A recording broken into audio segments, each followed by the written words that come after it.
ओम नमो भगवते वासुदेवाय। नमस्कार दोस्तों, स्वागत है आप सभी का हमारे यूट्यूब चैनल पर। दोस्तों, आज मैं आपको श्रीमद् भागवत महापुराण की कथा सुना रहा हूँ। आप सभी भक्तजन इस कथा को श्रद्धा पूर्वक मन लगाकर सुने। भगवान श्री कृष्ण आप सभी की मनोकामना पूर्ण करेंगे और आप सभी के कष्टों को हर लेंगे। दोस्तों, पिछली कथा में हमने सुना था भगवान के यश कीर्तन की महिमा और देवर्षि नारद जी का पूर्व चरित्र। आज की कथा में हम सुनेंगे नारद जी के पूर्व चरित्र का शेष भाग। श्री सूत जी कहते हैं, सौनक जी, देवर्षि नारद के जन्म और साधना की बात सुनकर सत्यवती नंदन भगवान श्री व्यास जी ने उनसे फिर यह प्रश्न किया। श्री व्यास जी ने पूछा, नारद जी, जब आपको ज्ञानोपदेश करने वाले महात्मागण चले गए तब आपने क्या किया? उस समय तो आपकी अवस्था बहुत छोटी थी। स्वयंभुव आपकी शेष आयु किस प्रकार व्यतीत हुई और मृत्यु के समय आपने किस विधि से अपने शरीर का परित्याग किया?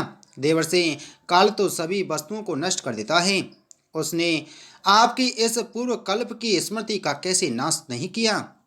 श्री नारद जी ने कहा, मुझे ज्ञानोपदेश करने वाले महात्मागण जब चले गए तब मैंने इस प्रकार अपना जीवन व्यतीत किया। यद्यपि उस समय मेरी अवस्था बहुत छोटी थी। मैं अपनी माँ का इकलौता लड़का था। एक तो वह स्त्री थी, दूसरे मूढ़ और तीसरे दासी थी। मुझे भी उसके सिवा और कोई सहारा नहीं था। उसने अपने को मेरे स्नेह पांव से जकड़ रखा था। वह मेरे योगक्षेम की चिंता तो बहुत करती थी, परंतु पराधीन होने के कारण कुछ कर नहीं पाती थी। जैसे कठपुतली नाचने वाले की इच्छा के अनुसार ही नाचती है, वैसे ही यह सारा संसार ईश्वर के अधीन है। मैं भी अपनी माँ के स्नेह बंधन में बंधकर उस ब्राह्मण बस्ती में ही रहा। मेरी अवस्था केवल 5 वर्ष की थी। मुझे दिशा, देश और काल के संबंध में कुछ भी ज्ञान नहीं था। एक दिन की बात है, मेरी माँ गोद धोने के लिए रात के समय घर से बाहर निकली। रास्ते में उसके पैर से सांप छू गया। उसने उस बेचारी को डस लिया। उस सांप का क्या दोष? काल की ऐसी ही प्रेरणा थी। मैंने समझा भक्तों का मंगल चाहने वाले भगवान का यही एक अनुग्रह ही है। इसके बाद मैं उत्तर दिशा की ओर चल पड़ा। उस ओर मार्ग में मुझे अनेकों धन धान्य से संपन्न देश, नगर, गांव, अहिरों की चलती फिरती बस्तियां, खाने, खेड़े, नदी और पर्वतों के चक्रवर्ती पहाड़, वाटिकाएं, वन उपवन और रंग बिरंगी धातुओं से युक्त विचित्र पर्वत दिखाई दी पड़े। कहीं कहीं जंगली वृक्ष थे जिनकी बड़ी बड़ी शाखाएं हाथियों ने तोड़ डाली थीं। शीतल जल से भरे हुए जलाशय थे जिनमें देवताओं के काम में आने वाले कमल थे। उन पर पक्षी तरह तरह की बोली बोल रहे थे और भौरे मंडरा रहे थे। यह सब देखता हुआ मैं आगे बढ़ा। मैं अकेला ही था। इतना लंबा मार्ग तय करने पर मैंने एक घोर गहन जंगल देखा। उसमें नरकट, बांस, सेंठा, कुश, कीचक आदि खड़े थे।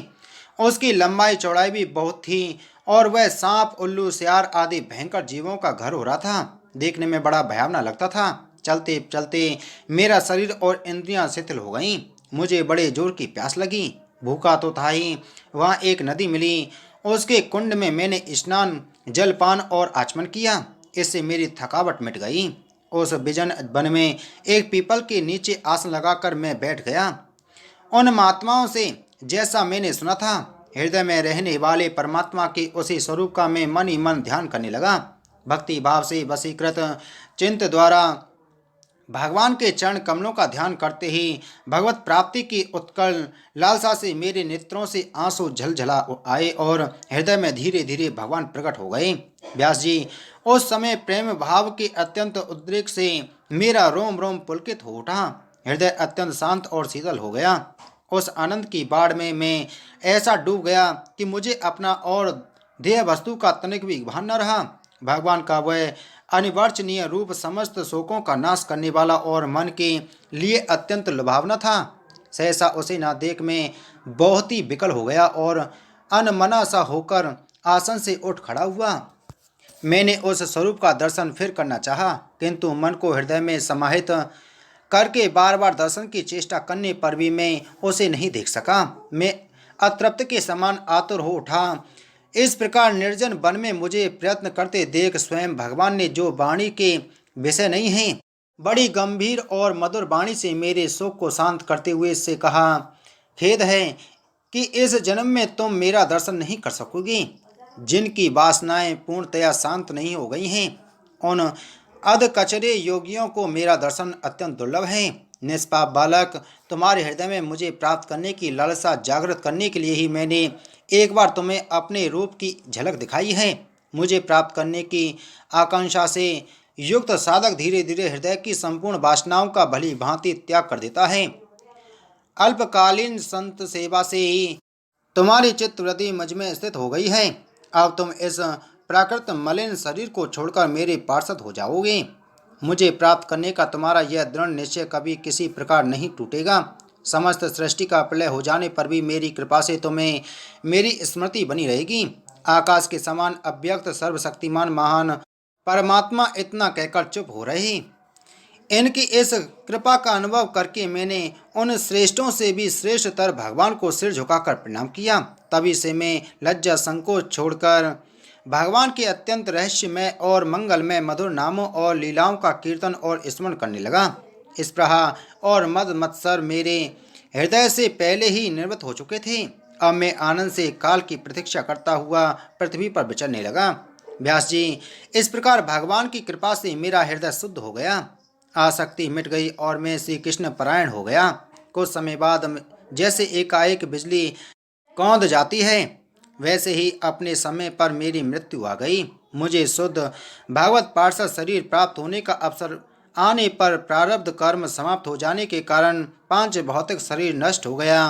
कल्प के अंत में जिस समय भगवान नारायण एकान्व प्रलयकालीन समुद्र के जल में शयन करते हैं, उस समय उनके हृदय में शयन करने की इच्छा से इस सारी सृष्टि को समेटकर ब्रह्मा जी जब प्रवेश करने लगे, तब उनके श्वास के साथ मैं भी उनके हृदय में प्रवेश कर गया।